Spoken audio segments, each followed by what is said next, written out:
Awesome, thank you.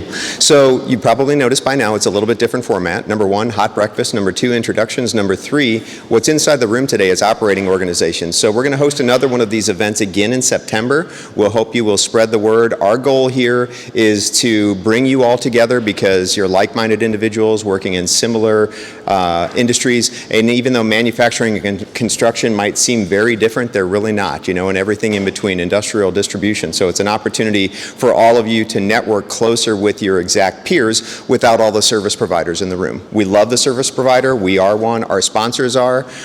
We are happy to have all of them here. That provides a whole ecosystem by which we can all grow together. But these events are just for you. So thank you all for being here. And if I could, please, a quick round of applause for our sponsors.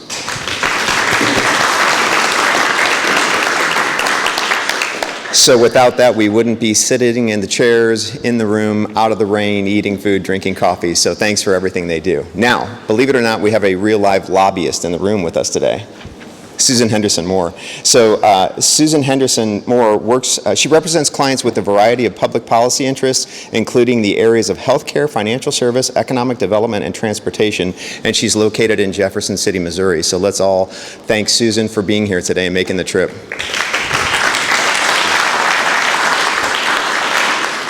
Hi, everybody. Can you hear me? I don't have a voice that carries super well all the time. So, like Tom said, my name is Susan Henderson Moore. I'm at Polsinelli. Obviously, I'm a lawyer. I don't do regular lawyer stuff. So if you had me do your will, it would not be a good situation. So I have always been in public policy, less glamorously known as lobbying. So I started my career out, I was actually a nonpartisan attorney for the Missouri Senate, which means I was the person who drafted the bills and staffed the committees and tried to tell them when they were going to do something that was probably going to be shot down by the courts, things like that. And I spent 7 or 8 years doing that, and then I joined the firm, and kind of that was on the inside looking out, and now I'm on the outside looking in, and I'm a lobbyist. So when we're in session, which is right now, I'm in the Capitol Monday afternoon through Thursday morning, which is when they're around. And it's funny, even when we go to firm events, I frequently get asked, so like, what do you actually do? And so a lot of it is educating legislators on issues, giving them background, giving them the perspective of people like you all. And my other point I always like to make is the reason that people like you hire people like me is either keeping track and making sure you're ahead of the game of changes that are going on, killing something that's a bad idea for your business, or passing something that will actually solve a problem or make life easier for you. And I think sometimes people don't, some businesses have that incorporated into their setup, and it's something that they, I have folks that have been my client for years and years, and for others it's kind of a new concept. So I just like to put that out there. I also want to say I really like it when people ask questions. I feel like I'm better at this when due, so like I would love for you to interrupt me and ask me questions throughout. So out of this crowd, most of you are Missouri based, is that correct? Okay, good, because that's what you're going to get most of. So I'm Missouri based, so my practice is exclusively here in Missouri. That being said, if you are Illinois based, you can pretty much take everything I say and flip it on its head, and it's going to be the same. It'll be the same the other way. So we'll talk about that a little bit. And so, any questions so far just about kind of how our world operates? We're in session in Missouri from January and through May. And so that's when all the activity happens. And just so you know, so my clients, I have to register them publicly. And unlike at the federal level where people are either typically Republican or Democrat, they're kind of assigned to one side of the aisle, I work with everybody. And we don't just hone in on one specific area. So you can look them up. So some of my clients, they run the gamut from American Cancer Society to J.E. Dunn to General Motors, H&R Block, Hy-Vee grocery stores. So NextEra Energy. So when one thing is going poorly, something else is going well. So anyway, so we'll get started. Obviously, we're in an election year, and that colors absolutely every single thing that happens in our world. And it's things you don't always see on the outside. So hopefully I can give you some flavor on that. But just to very briefly talk about, I think we all acknowledge that we're at a real fork in the road moment for our country. The numbers in Congress are extremely close. And so, like in the House, in the Senate, 48 Democrats, or 49 Republicans, 3 independents. Those are really close numbers. And so I don't know if even if my colleagues in DC would have a particular guess at this point as to how things are going to play out. That being said, I feel like there's a trend more and more in states, and I think Illinois you can definitely see towards the Democrat leaning, Missouri towards Republican. It's pretty locked in. We are a significantly red state politically at this point. I know maybe you guys don't feel that as much being in St. Louis, because there's 4 blue circles in the state of Missouri, and the rest of it is red. But that's definitely where we're at, and that is not going to change. And then obviously we're at really close numbers in the U.S. House as well. And so it will be very interesting to see how those races play out. And I know in particular, there are certain states in this U.S. Senate, I think there's 3 that are really considered toss-ups at this point. So it'll be interesting to see where we're at. But getting to Missouri, which is what I know the most off the top of my head.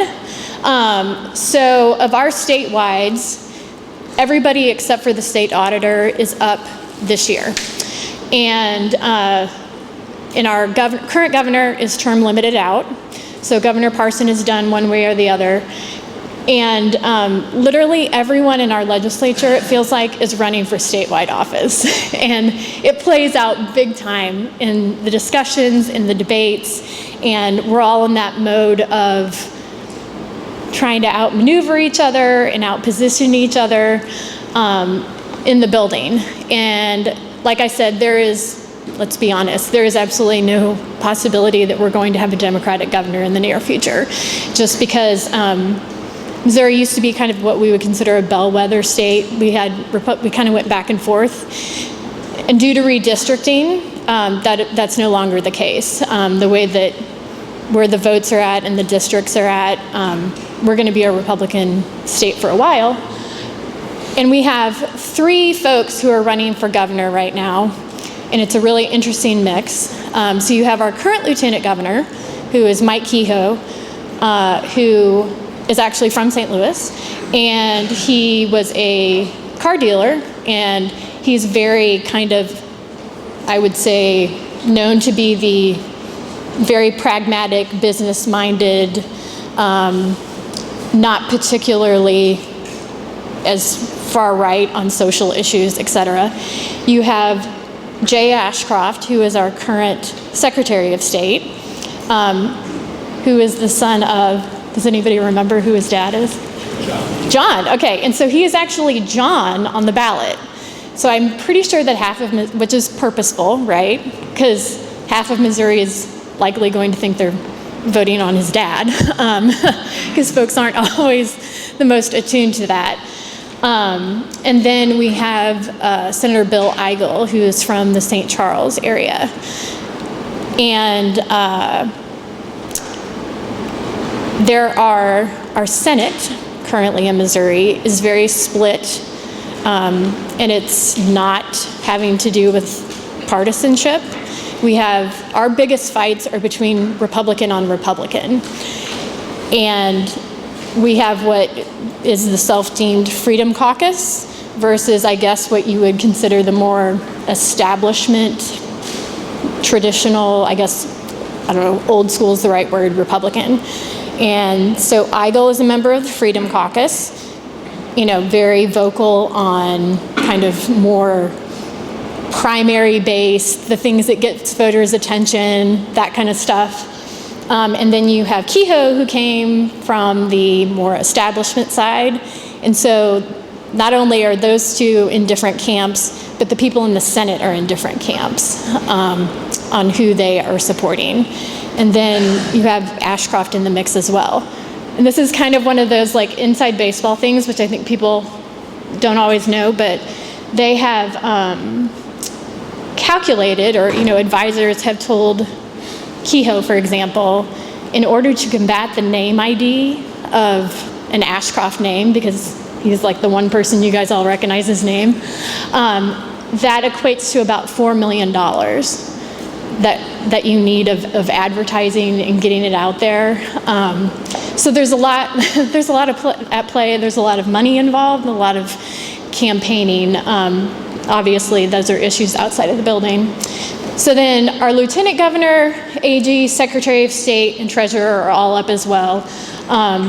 Those aren't ones that are necessarily as glamorous and high profile. That being said, we do have 2 senators running for Lieutenant Governor at this point. So a lot of this is playing out in the Senate. So we have 10 Democrats, 24 Republicans. Like I said, our big fights are Republican on Republican, and it has been extremely nasty this year. It is rough sledding, and they have really struggled to accomplish a lot.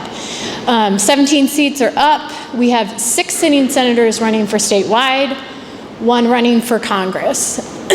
So that's a lot of people who are running against each other in that building. And then just for a little flavor, like I said, not as familiar on Illinois, but for those of you that are, you guys are flipped the other way. We're extremely heavily Democrat. And obviously things are not going to be changing that way. I was having a conversation with somebody that it seems to be the sentiment, and I'm sure you guys have probably seen it, that it's kind of like Chicago and then the rest of Illinois is the dynamic that plays out there. And I know my father's side of the family is from Southern Illinois, and that seems like it could not be further from Chicago than humanly possible. So that being said, also we have several folks, like our Speaker of the House is currently running as well for statewide office. And all of this, so essentially they are all positioning themselves right now. Things will be used against each other in elections, votes, people getting credit for something, not getting credit for something. And all of those things are at play either on the surface or under the surface in the Capitol. And typically, we have thousands of bills that are filed every year. And we used to say typically around 5% make it past the finish line. So it's not easy to get a bill passed. That being said, in the last couple of years, because of these Republican on Republican fights, I would say that percentage is more like 2, because they just literally haven't passed a lot. And the only thing that they have to do is pass a budget. And so that's the one thing they're constitutionally mandated to do. That being said, I know there was a lot of interesting different areas that folks were working in. I'm super excited about the ice cream. That made me very happy. So if you have questions I tried to come up with some ideas that are kind of generally manufacturing issues, but there's from the things you all were saying, I mean, if you have questions about things going on in energy space, or obviously like employment law is affecting you all because you're physically here, there's a lot of different spaces where, so ask questions. Does anybody have any questions on the politics, by the way? And just like the inside baseball? Not on the politics. Okay. From a customer perspective, we're in aerospace manufacturing. We're dealing a lot with customers that aerospace is in a good spot right now. It's growing fairly rapidly. And some customers are looking to move manufacturing facilities into different parts of the country. And what is Missouri doing to try and attract, manufacturing into the state, from an incentive perspective or whatever? Yeah. So we are, basically in the aerospace space, things are going well, but people are looking at different parts of the country and what's Missouri doing to attract that industry and others. So we're at an interesting phase in Missouri regarding incentives, and kind of what used to be the kind of what I would say typical Republican mantra and take on it has changed over the years, at least in Missouri. So when I first started my career, there was a heavy emphasis, or there was a lot of big attempts to do tax credits in some of these larger incentive packages. Like, I don't know if you guys remember when Bombardier, might have come to St. Louis. That was one of the big ones. And if I pronounce that incorrectly, sorry. But in recent years, there has been, there's kind of more of this take of corporate welfare, and there's more of a libertarian bent, I would say, to some of our legislators, where they're more, I don't want to say more concerned, but their focus is on individual liberties versus necessarily the collective business environment. Does that make sense? So there has not been as much in the space of really significant, like an incentive package or a big new tax credit like Kansas has seen. Like over on the Kansas side, they have a lot. So some of these big deals that, especially over on the western side of our state, a couple of them have landed in Kansas because they have a lot more to pick and choose from. But that being said, our current governor is very focused on infrastructure and workforce development.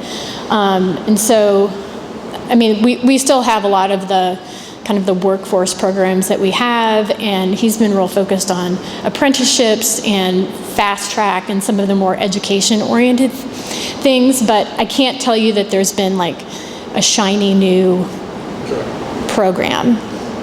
Actually, I put a plug in for myself. The last big incentive program was for when GM had a new $1 billion influx of money put into the plant out there. We worked on a big incentive package in 19.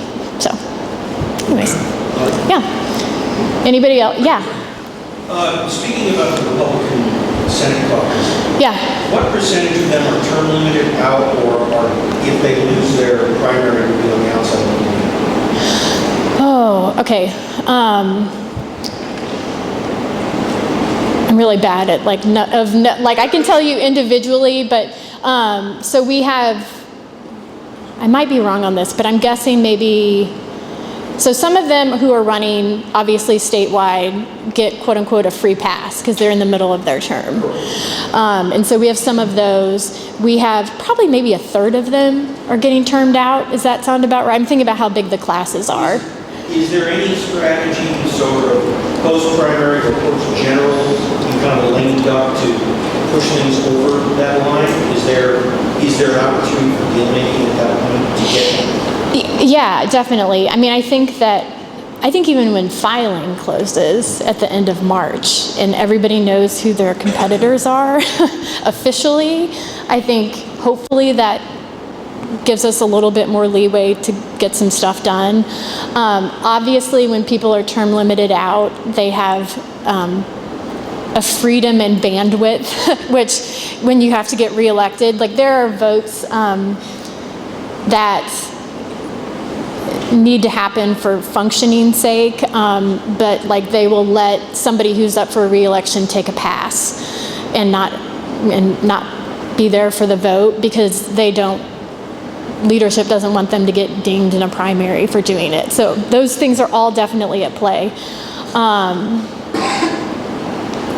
So yeah, we've already seen it in we had an issue last week, and a lot of it is like, what is being said is for the purpose of framing it on social media, and then somebody has to bucket and say like, okay, if we're actually going to function and like do something, somebody had an offer an amendment. It was a term limited senator who had to do it because he has nothing to lose. So it's it's interesting. So that being said, like if you have other questions, like there is a lot going on in the energy space. Pharmacy is a big area that has a lot going on in it. Healthcare obviously is always an area that the legislature is interested in getting involved in. But kind of some of the newer things that have come up, checking at my time here.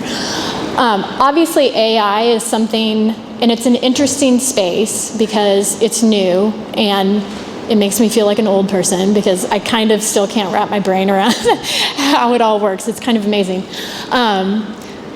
But the legislature there's always this tension of they're interested in it and they feel like they should be doing things and protecting people, but then you guys don't want them to get too far ahead and do things to restrict and cause you problems down the road. And so we've seen that, with all sorts of, like car automation features, and kind of AI is the next space where I feel like there's interest. We're just starting to see some bills this year, is really the first time.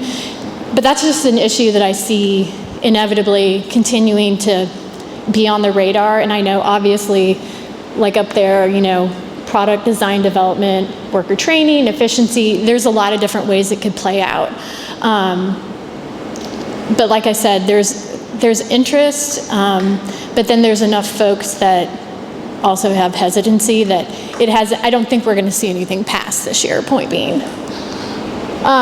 Sourcing is an issue that increasingly comes up because it has a political element to it. So there is a real concern, aversion, conversation about goods and sources and things coming from China in particular, and also some of the other countries, where issues, concerns are going on politically. And it even plays out in state legislation, which is always slightly curious because that seems like a very difficult issue to address. But for example, two bills that I've had to have discussions on this year was one that was attempting to put restrictions and would have essentially made it so the ultimate person manufacturing would be potentially liable or responsible for cobalt that was mined in the Congo using child labor. So, which obviously you guys have relationships, with your immediate suppliers, but you're not going to know that 7 people down the food chain, and have that verification or certification of where that's coming from. And it's come up too with like what they call LIDAR, with certain aspects of things coming from China in some of the parts. So that's an interesting issue that there's a reason and a political spin on it. And obviously with things going on in other parts of the world that folks have opinions on, that continues to come up. And then some of the other things that I think are probably of particular interest, obviously cryptocurrency and digital assets continues to be another space where they are interested. I don't know if they always exactly have how they have it figured out of what they're going to deal with it. But some folks want to open up the opportunity for use of those things in business. Consumer data privacy continues to be a really significant issue. As you've seen play out like on the federal level, there's a lot of pushback against big tech. And those issues continue to play out at the state level as well. And so that's something that, there's some bills out there right now which it seems like the business community are decently comfortable with because they've been modeled after other states that haven't gone too far. But there are concerns that, too many restrictions, too many regulations would make things just really extremely difficult for the business community. Right to repair is a big one. And that, comes down to, there are efforts, so Missouri has the initiative petition process, which is how some of our, I guess you could say, more liberal ideas have become law in Missouri in recent years. So like minimum wage, medical, and then recreational marijuana. And so when people in groups are getting frustrated with not being able to do things in our more conservative legislature, they put it on the ballot. And there's even been some right to repair provisions filed for initiative petition as well. But there is also legislation on that, which would allow consumers to go to whomever rather than going to the dealer or the manufacturer for repair of certain items. Obviously, that's big to it's actually a big issue in the farming ag community with a lot of those really big fancy vehicles that they used. John Deere, obviously, and folks like that want to stake a claim and make sure that they're working on their own vehicles. One space, because I know that Tom said that we were going to have some construction folks in the room. One thing that is new is a couple years ago, the state of Missouri passed so that the state can finally do construction management at risk and design build for their projects, which obviously folks have been doing in the private sector primarily forever. But that's a new thing, and I'll tie it into there's a huge amount of projects, like infrastructure projects, that are going on in the state of Missouri and will be going on in the state of Missouri because of our budget situation from last year. But that's just a new development in the construction space that has gone on, and the state used it on its first project and is getting ready to use it on a couple of these new big projects for the first time. ESG is another one that gets play, where there is an effort to prohibit or restrict companies from using ESG or getting credit. I guess I don't know how to properly, but getting points, I guess you could say, for using ESG. And so that is a perfect example of the type of issues that end up being a fight between the establishment and the Freedom Caucus. So the Freedom Caucus has, offered up amendments saying, the state can't, I'm making this up, but the state can't do business with a business that uses ESG. Well, there's obviously another group of people that are like, if we do that, that is a huge number of businesses that, like the state of Missouri, like that is not practical or something that we could do. So they offer it up, kind of the more establishment folks have to vote it down, and that's one of those issues that gets played out in elections and things like that. And DEI is another one that has come up a lot and will continue to come up.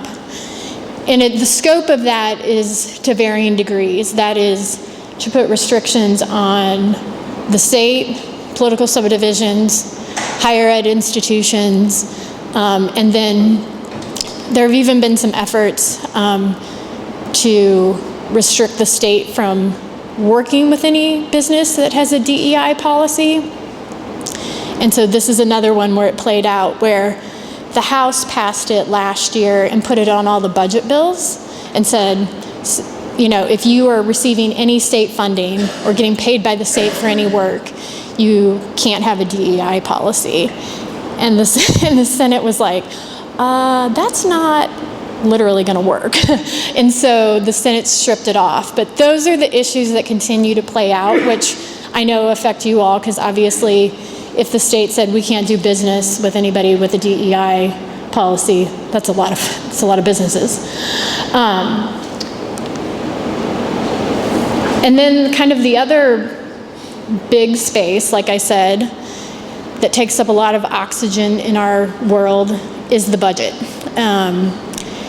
And Missouri last year had as most states, a huge influx. It was our year when that huge influx of federal money like came to fruition, and so if it was a year that if you wanted to have a project to get some money from the state of Missouri, it was the year to make it happen. And our Senate Appropriations Chair, who's kind of a go big or go home personality, was like, well, if we're going to do 70, we're doing the whole thing. And so $2.5 billion, that's how 70 is getting done. I was just telling some other people, the first chunk, actually the bid was awarded, and it's Columbia, which I live in Columbia, to Kingdom City, and then it will, go in chunks from there. But that's obviously a huge deal for distribution. For obviously all the reasons which you guys can appreciate.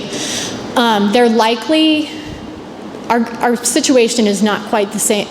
The money is not as flush, we're not as flush with cash as we were last year. But I think that there will be portions of 44 that will likely get done. Our Senate Appropriations Chair is from Springfield, so likely your guys' end of 44 is going to be the end. I suspect the Arkansas to Springfield, or up that way, will be the first chunk that gets done. But they put a lot of money in to do those initial studies on that. Our budget process has to be done a week before session, so we're kind of like coming up on the middle of it, where the House is going to be working on it and passing it to the Senate. So there's still a lot in flux there. But not only horizontal construction, but a ton of vertical project as well. Hospitals and, kind of every kind, communities all over the state, everything from fairground facilities to, all sorts of different things were approved last year. So obviously St. Louis and Kansas City had a large number of those projects. So point being, opportunities are out there, and there's probably going to be the biggest influx of state monies going towards projects that we'll see. It's the first time in my career we've had money to spend. Yeah. So, question for you, including during all the construction highway money that's available, and trying to connect some dots here with the potential restriction on doing business with companies that have DEI policy. But I know a lot of these construction projects that are state projects have EBE requirements. Yeah. And in fact, require DEI officers of these companies to manage those EBE requirements. Right. So how do those coexist? Well, it doesn't work very well.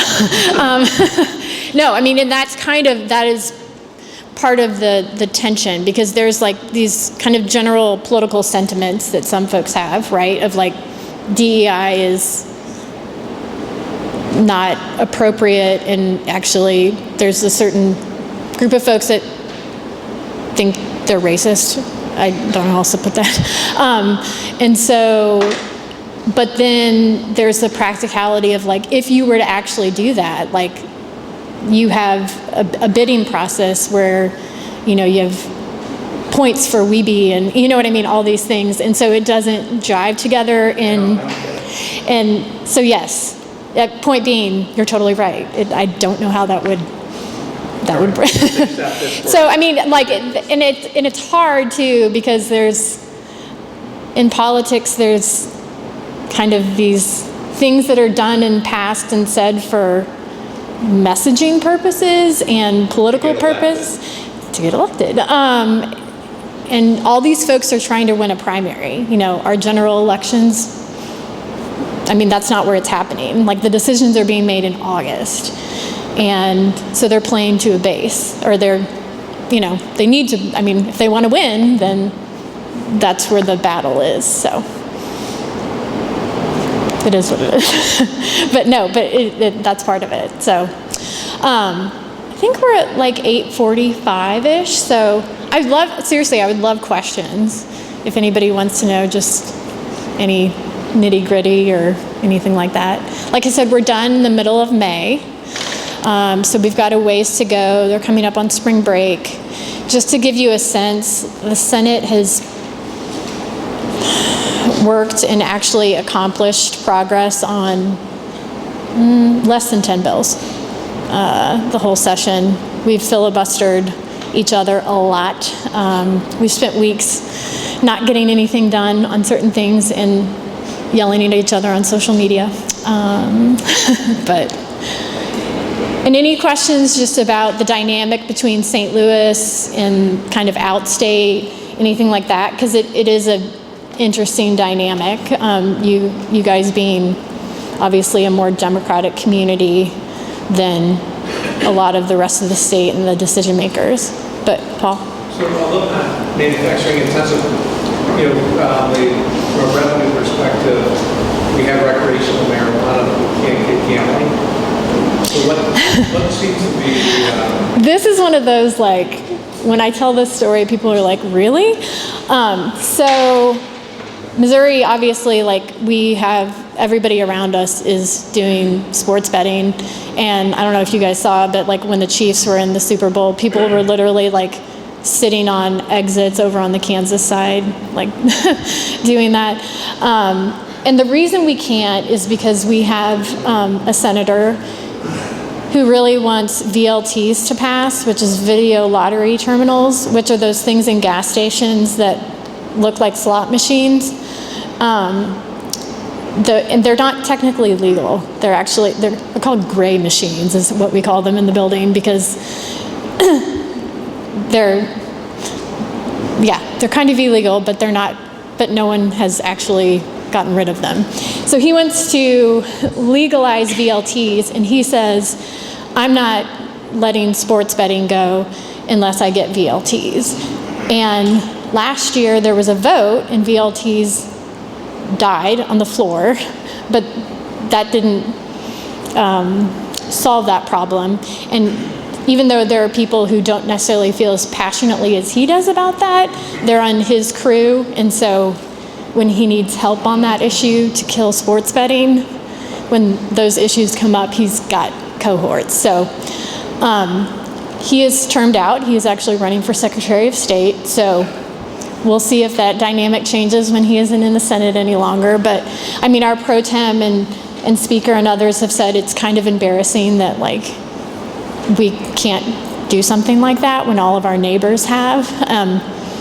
And I don't have a logical reason for you because it's just drama.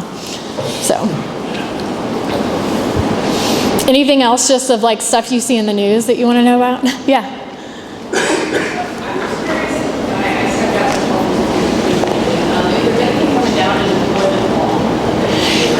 Yeah, that's actually an interesting space as well.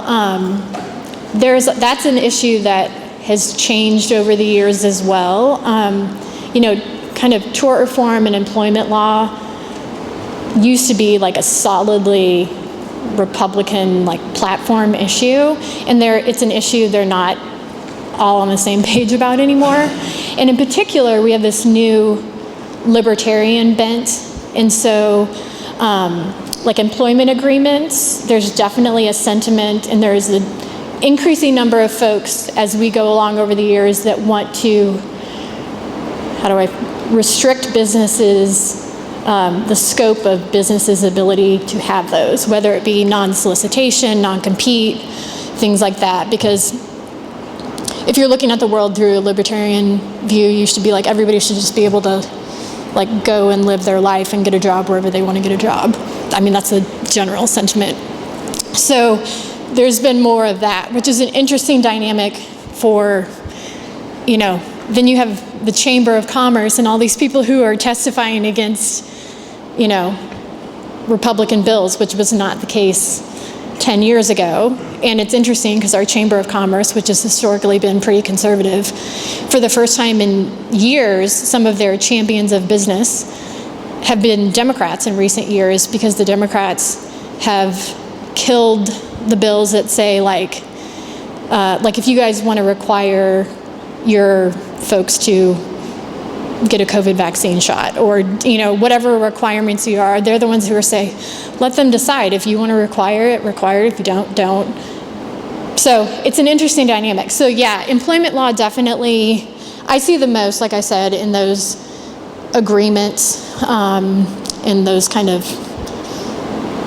like I said, it goes, and I think people conflate some of the non-solicitation with non-competes, which I think gets confusing to people. And then there's always these narratives that come up about, well, there's that Jimmy John's case that people talk about where, like, they want it, allegedly, I don't know the case, but they say, like, one of the sandwich artists was not allowed to go work somewhere else. So it's like, basically like not letting somebody from McDonald's go work at Burger King, which we all know is not a practical application of those. So, anything else? So the local paper that Mayor Jones was in Jeff City with regard to police, can you touch on that at all? That seems to, at least the way the article comes up there. Yeah. St. Louis and the public safety issues are a very big topic and a very political topic. And I think that obviously people acknowledge, from both parties acknowledge that it's an area of concern. It's obviously how you're going to address that are through two very different lenses. And because we do have such a, heavily Republican legislature, it's kind of easy to pick on St. Louis because there's of such a different political bent. And so that definitely plays out. And obviously, like, all those situations, whenever there's, debate about gun violence, I mean, those are always issues. I think, too, that in whether this is warranted or not, there's a perception of a lack of communication, I guess you could say, between the city and the state, which I don't know if it's personality, I don't know what, but the sentiment is not the same with Kansas City on that, which is just kind of interesting. I think, too, just approach and accessibility of how you have your elected, how different people are, plays into that, so. How is it different with Kansas City? And this is, whether this is warranted or not, and like I said, I'm not in the middle of these issues, but like there have been hearings on some of the public safety, earnings tax, things like that. And the perception amongst Jeff City politicians, I would say generally, is that the mayor of Kansas City is much more willing to show up and testify and have conversations and kind of put himself out there to like take the heat than the mayor of St. Louis.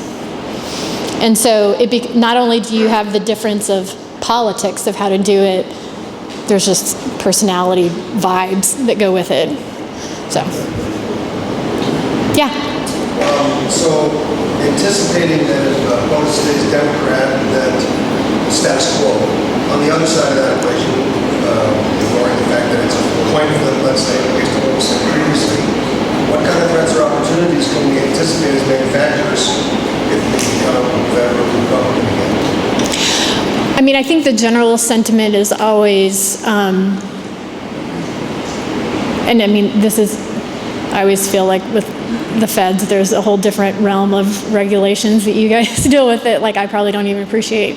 But the sentiment tends to be, less regulatory burden, especially I think a lot of times the feeling of like renewable requirements, environmental requirements, that tends to be a space that, whether you go Republican or Democrat, the administrations like really have different approaches to it. I know even within our legislature, there's definitely a sentiment that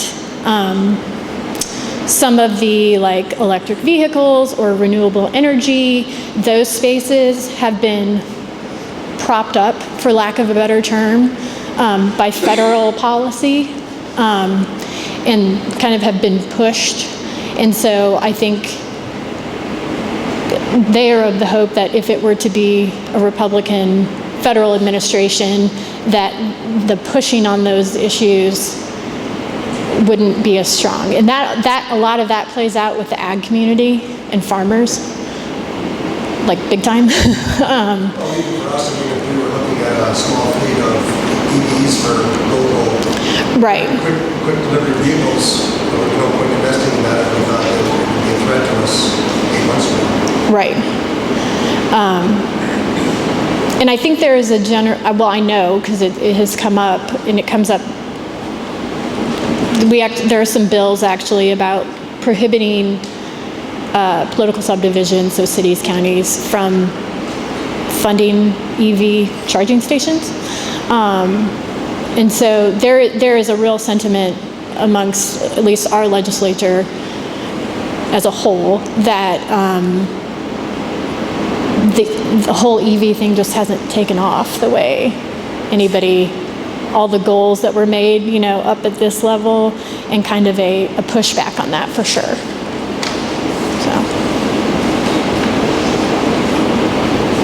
And I say this with very broad strokes because obviously there's always like somebody who, clearly they don't all agree. That's my big point. But I'm saying like in broad swath here. So I think you guys probably want to go do your real jobs. Thank you so much. I feel like I talked an awful lot. Hopefully people had a chance to, hopefully I decently entertained you for a while. Thanks.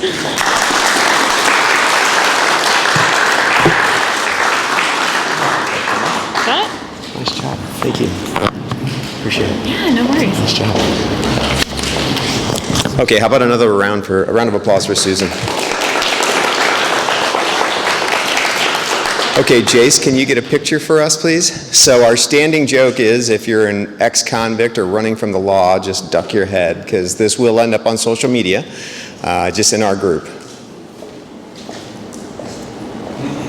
Thank you. All right, thanks, Jason. Okay, so there's been a little bit of confusion around these events, just because we've only done one of these. This is the second one post-pandemic. So we used to do these regularly pre-pandemic, but excuse me, just to clarify, so on May 10th, we're meeting here with the larger group. So if you haven't been here, 80-ish people in the room, we'll have another great presenter. Incredible networking. We've been told some of the best networking in St. Louis, so if you're interested in meeting more people, that's a good way to do it.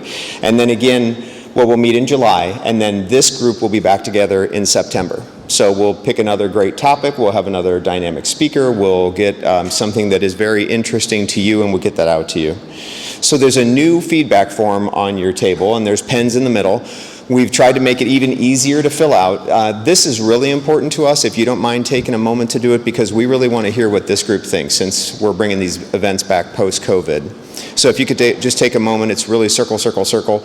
And there's a new spot on there where, down at the bottom, if there's something that you need help with, down here at the very bottom in the little table, indicate that. We're not going to put you on a marketing list. We're going to make an individual introduction to someone that's in the network that can help you. So if there's anything from accounting, finances, and taxes to technology, software development, and everything in between, insurance, banking, everything there, we'll make an introduction to someone who can give you some advice in that area and help you along. Again, you're not going to wind up on a marketing list. Let's see then, if you could recycle and throw your trash away, that would help us just a little bit. You can drop your name badges in that little brown box at the end. But other than that, how did we do? Everybody feel this was a good event? Okay, great. Thank you. Not seeking praises, just seeking feedback. So we really appreciate you being here. We'll pull this group back together in September. You're welcome in May and July as well. But stay dry. It's going to be wet. And have a great weekend. And thank you all for being here. We really appreciate it.